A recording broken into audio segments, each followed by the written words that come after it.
Grabe talaga. Ang hirap ng bumawi sa pagtitinda. Ang mahal na kasi ng bigas kaya yung iba hindi na bumibili. Kung ibababa natin yung presyo, hindi tayo din malulugi. Nga ba?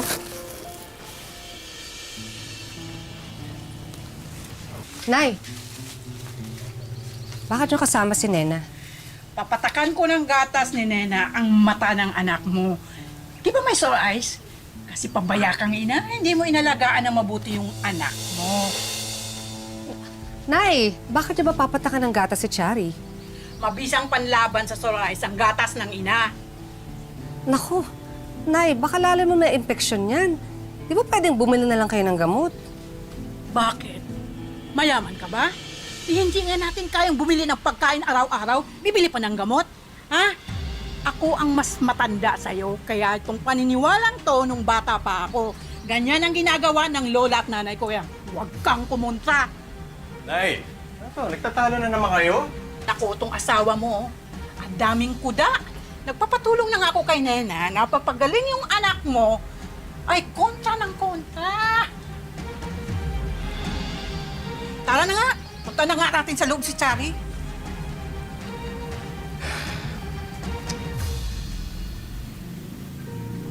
Mahal naman. Siguro kailangan mong kumalma. Huwag mo na kontrahin si nanay. Para hindi na kayo lagi mag-aaway. Ha? Sige na, pasok na tayo.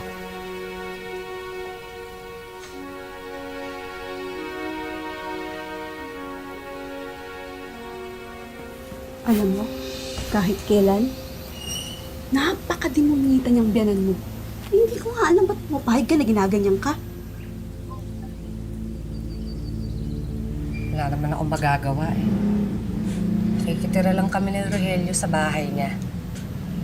Nahayaan ko na lang. Kung hindi lang dahil sa'yo, matagal ko nang inaway ang matandang yan. Tara na nga, Mare. Sige, mauna ka na. Siya nga pala, Mare. Bantayan mong maigi ang si Nena. Kilalang maloko yan sa kanto namin.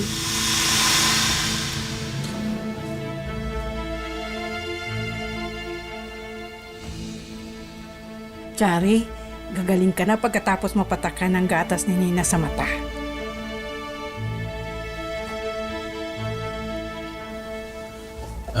Nay. Epektibo ko ba yan sa matanda? Ikaw talaga, Rogelio. Palabiro ka rin yun, no?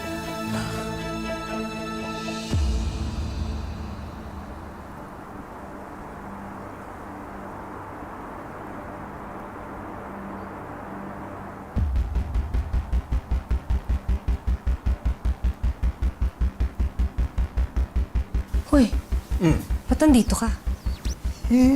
Siyempre, kailangan kong bantayan yung ginagawa sa anak natin. Hindi kasi maganda yung halos may nakahubad dito, tapos nakikitingin ka. Oo, ayan na. Maraming salamat si Nina. Kayo pa ba, Tita Menchi? Uuwi na ako, Kasi pinabantayan ko lang si baby. Alam niyo naman, sobrang hirap ng OFW yung asawa. Anay, ako na maghahatid sa kanya. O sige, magpahatid ka na para rin. Sige na, hatid mo na. Ako na.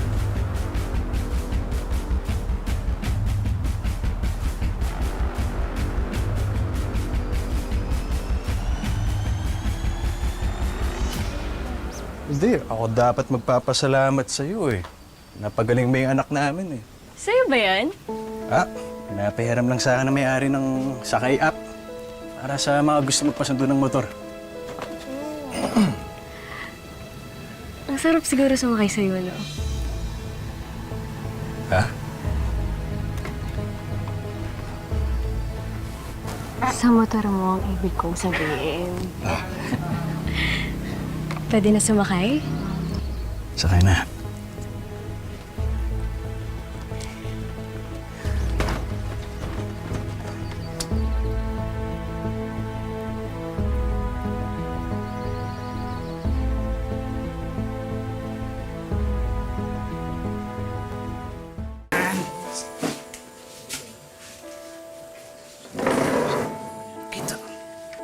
Ba't di ka mapakali?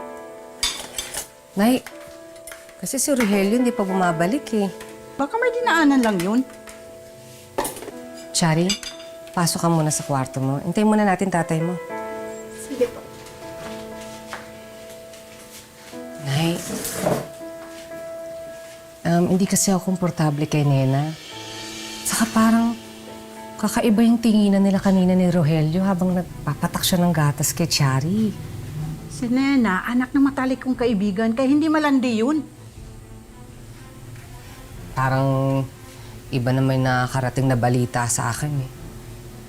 Bahala ka nga sa buhay mo. Mangisay ka dyan sa pag-alala ng asawa mo. Nay, mahal. Nandito na ako. Naku, pasensya na ha. Napatagal ako. Kumuha na rin ako ng ibang pasahero para makadagdag kita. O, ayan yung asawa mo. Siguro naman mananahimik ka na. Oh, bakit? Ano pa bang nangyari? Etong asawa mo nagsiselos kay Nena. Nagmagandang loob na nga yung tao para tulungan tayo tapos pagsisilosan mo. Masyadong marumi yung utak mo ha. Ewan ko ba dyan? Bakit yan pa pinakasalan mo? Ay, tama na. Mag-auna na lang tayo. Nasaan si Chari? Chari, halika na. Dito na tatay mo. Halika na. Oh, masarap to ah. Kain na. Gusto mo to. Masarap.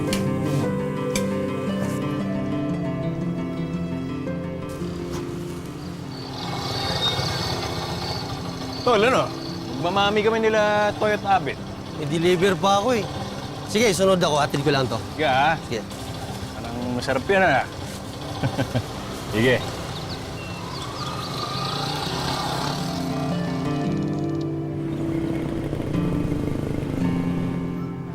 Ayun na, Tol. Ha? Ako mga pre. Mukhang di ako makakabiyahe ngayon. Nawaan ako ng Sora Ice eh. Parang sa lahat ng may sorrow, si ikaw lang masaya. Oo nga. Tingiti ka eh. Paano ako hindi ngingiti? Mapatakan ako ng gata sa mata. Kay Nena. Mukhang ganun na nga. Eh, pangontra daw sa Sora Ice yung gatas ng ina eh. Talaga. Napakamalas ko naman. Ako rin. Pangarap ko rin magpapatak ng gata sa mata. Parang gusto ko na rin magka-sore eyes. Uy, pre, hawa mo naman kami. Sorry.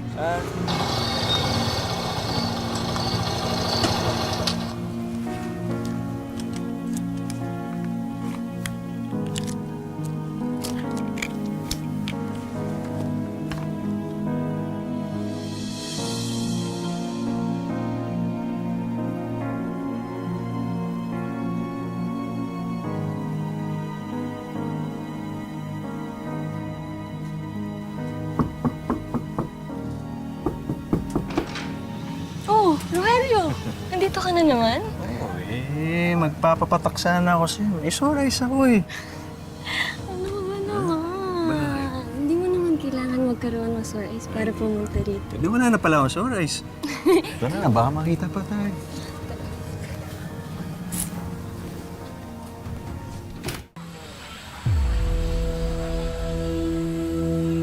Si Rogelio yung nakita mo? Sigurado ako, Cecilia. Hindi nga rin ako makapaniwala eh.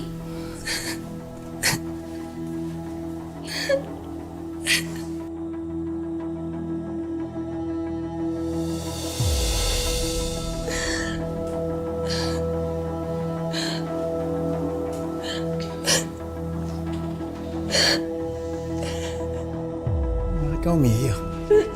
Mauna na ako, Maria. Anong ginagawa mo sa bahay ni Nena? Bakit ka pumasok doon?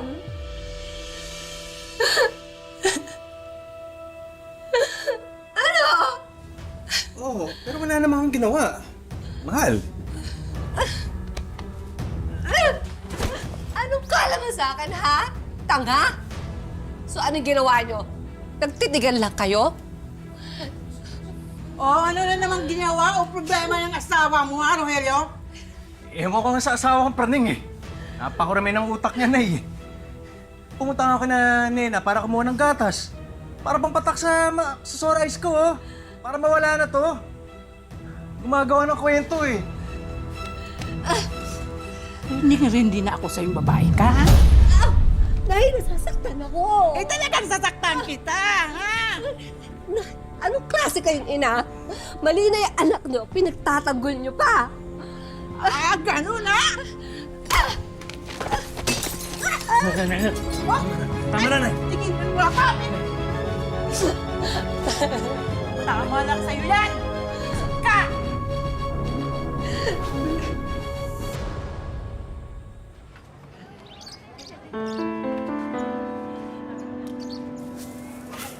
Ang kapal talaga ng mukha ng biyanan at asawa ko.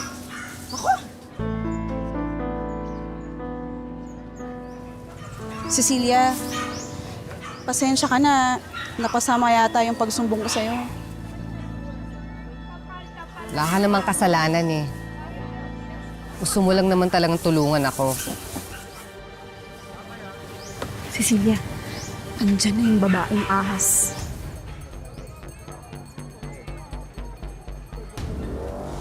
Uy, Cecilia! Ay, teka. Ano nangyari sa mukha mo? Bakit puro pasat-sugat yan? Nena, pwede ba? Ayoko ng gulo. Ano ba? Huwag kang magalit sa akin. Hindi pa naman kasi kasalanan na mas fresh pa yung mga isda mo kesa sa iyo.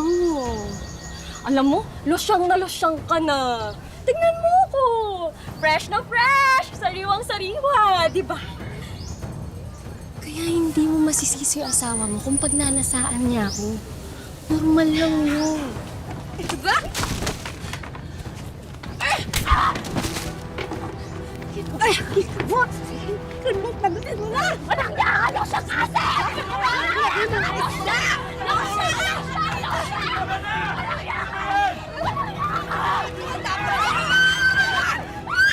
Parang mahugasan ng lansa mo! Walang yaka! Mas walang yaka! Pinasang isda! Walang da!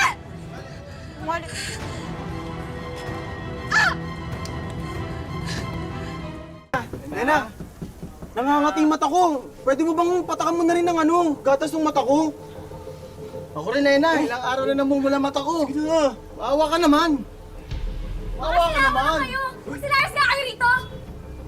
Talaga yun, no? Sige na!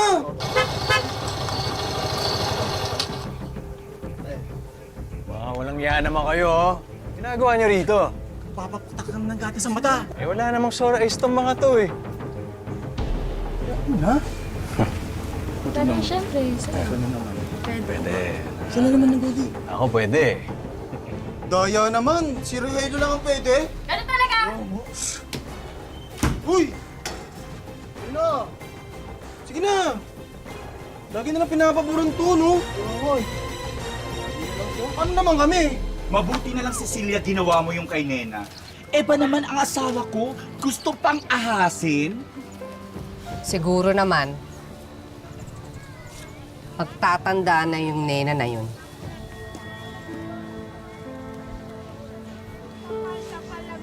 Oo, mga beshi. Ito na, masariwa pa sa atin. Ito ang pinaka-latest. Napadaan ako sa bahay ng Nena. Nagkakagulo yung mga kalalakihan doon. May mga sore eyes daw. At gustong magpapatak kay Nena. Nandun ang mga asawa nyo. O ano pang inaantay natin? Sugurin na natin! Tara, Cecilia, samahan ka namin. Ba't nandito kayo? Ito kasi. Kaya ako rito. Wala lang. Nena! Nena, buksan mo tong pinto! Pag hindi mo to binuksan, sisirain ko to. Buksan mo to! Uy, Cecilia, anong ginagawa mo dito, ha? Bakit nag-iskandalo ka? Yung magaling niyong anak, pumunta lang naman dito sa bahay ng malanding nena na yan. Ano pinagsasabi mo? Wala dyan si Rogelio dahil nagtatrabaho. Ilang beses ko bang sasabihin sa'yo, hindi ganun si Rogelio at hindi babae raw ang anak ko. Baliw ka! Kayo ang baliw. Eh, yung motor niya, oh. Alam niyo, hindi na ako papayag sa pang-aapi niyo sa akin. Nena! Ano ba ang problema mo? Ilabas mo ang asawa ko! Hoy, Rogelio! ka na, ha? Rogelio! Hoy, Cecilia, pag hindi ka tumigil dyan, ako ang mismo ang kakalagkat sa'yo! Rogelio!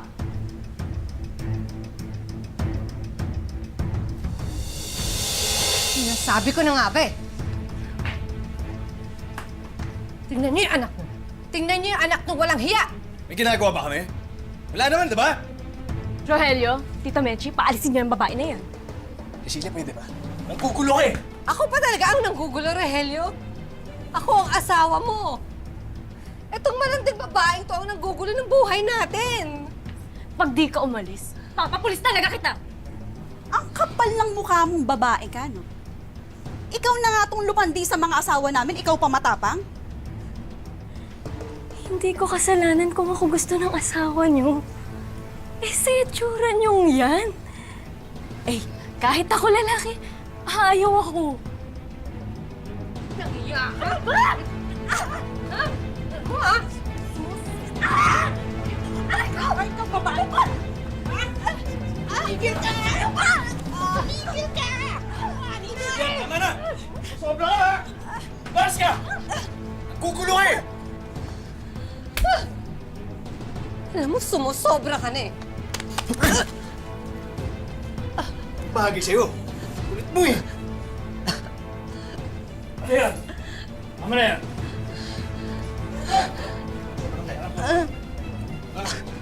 Hindi tayo.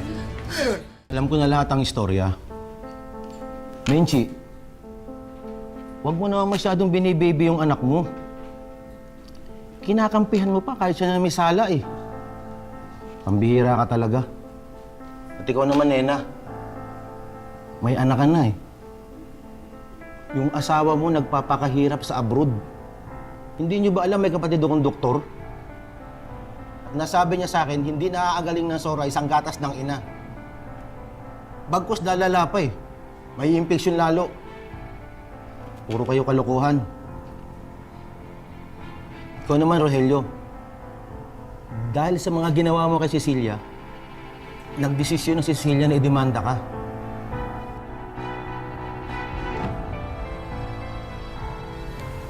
Cecilia, patawanan mo ng anak ko. Asawa mo pa rin siya eh. Hindi mo naman siguro hayaang masira ang pamilya mo. Pasensya na ho. Pero sobra-sobra na po yung pananakit at panglolokong inabot ko sa anak niyo. Mahal, patawarin mo ako. Patawarin mo ako sa nagawa ko.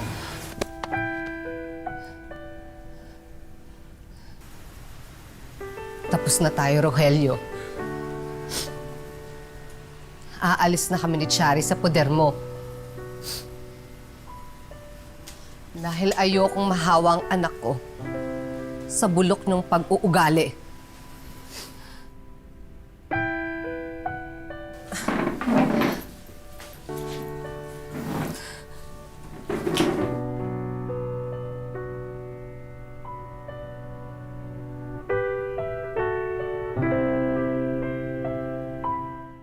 Nang dahil sa maling paniniwala, nabuking ni Cecilia ang pagloloko ng asawa niya.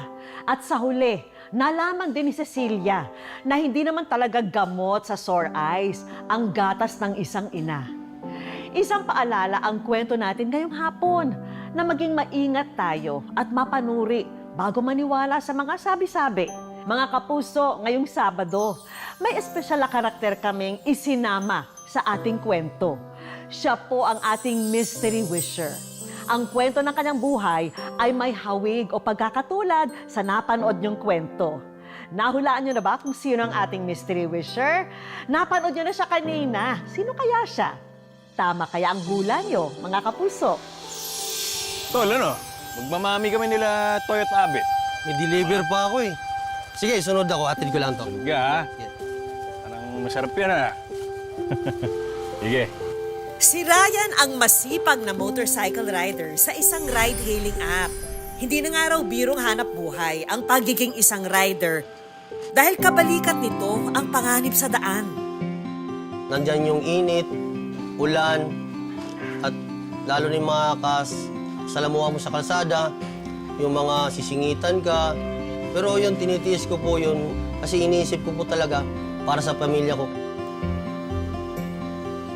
Tila dinala ng araw ng kapalaran si Ryan sa trabahong ito. Kaya naman kahit walang kasiguraduhan, ang may uwi niyang kita sa pamilya, hindi naman daw umaabot sa zero ang kanyang biyahe. Siguro po sinadya na po talaga ni Lord na mawala ako doon sa dati kong trabaho at dito niya ako nilagay sa pagiging rider. Dahil sa pagiging rider ko po, dito po ako nagkaroon ng sarili kong motor. Hindi na nga raw pare-pareho ang bawat araw ng isang rider. Minsan matumal, may araw naman na sagana, at kung minsan naman ay makaka-jackpot ka talaga. Kagaya na lamang ng isang simpleng araw kay Ryan na hindi niya inakalang magbibigay sa kanya ng isang pambihirang pagkakataon. Ayaw niya po talaga sanang sumakay dahil parang nahihiya po siya. Bale, sabi ko, sir, ihatid po kita. Parang pagkakuha niya po nun, parang inisip ko, parang gusto niya sabihin na wala siyang ganito. Sabi ko, sir, pera lang po yun. Sabi ko, si Lord na po magbabayad sa akin yan. Nung pagsuot ko po sa kanya ng helmet nun, tuwang-tuwa na po siya nun. Hindi ko naman nakalain na magbabayad yun kasi sa totoo lang po, simple lang po yung pagtulong ko na yun eh. Hindi ko po kalain na ang laki po pala ng impact nun sa mga netizen. Aming hinanap ang lalaki sa video at dito na nga sa Rosario, Pasig namin siya natagpuan. Si RJ, 25 taong gulang na may orthopedic disability. Hinatid po ako ni Kuya Ryan din sa papunta po dito sa bahay. Noong una nahiya, syempre alam kong pinagkakakitaan niya, tapos sinabi niya libre, syempre nakakaya niya. Tapos at the same time din, nakakatuwa na na may mga ganong tao pala na willing silang tumulong kahit walang kapalit na may babalik sa kanila yung tinutulungan nila. Kagaya ni Ryan, nais din ni RJ na makatulong sa kanyang pamilya. Kaya naman nagbabaka sakali siyang makahanap ng trabaho nung makita siya ni Ryan. Siyempre para rin may ambag ako sa bahay, may tulong din ako sa panggastos namin araw-araw. Nahihirapan din naman sila financially. Dahil naging inspirasyon sa amin ang kwento ni na Ryan at RJ, kaya naman gumawa kami ng paraan upang muli silang magtagpo. Hi, Ryan! Halika dito tayo. Hello! Ano po, ma'am? Sige. Bukod sa pagiging rider nyo, ano pang mga pangarap nyo para sa pamilya nyo? Mabigyan ko po ng konting negosyo ang asawa ko para po meron po kaming pagkukunan ng hanap buhay. Nag-trending ka no? Pag-uwi ko na lang po galing trabaho, biyahe. Sinalubong po ako ng mga pinsan ko, asawa ko. Hindi ko kalain na yung nagbayar na rin po ako. Ginawa mo hindi dahil nasa harap ka ng camera, kundi gusto mo talaga, bukod sa loob mo talaga na tulungan si RJ yung panito. Opo. Ryan, may bibisita sa'yo. Ha? Sige, tawagan natin. Hi, RJ! Welcome! Nako! Ano sa bagay mo yung dahilan kung bakit nangyari lahat ito? Yung pagtulong ni Kuya sa'yo? Everything happens for a reason po. So may plano po talaga si Lord na mangyari yung lahat. Thank you very much sa pagpunta niyo dito sa Wish ko. At meron kami mga hinandang sorpresa para sa inyo. Sana magustuhan niyo. Thank you po. Maraming salamat. Pag-thank you namin sa inyo. Nilubos na namin ang masayang araw na ito para sa dalawa. Handog namin ang isang simpleng salo-salo para sa kanila at sa mga mahal nila sa buhay. Siyempre, meron din tayo para kay RJ, di ba?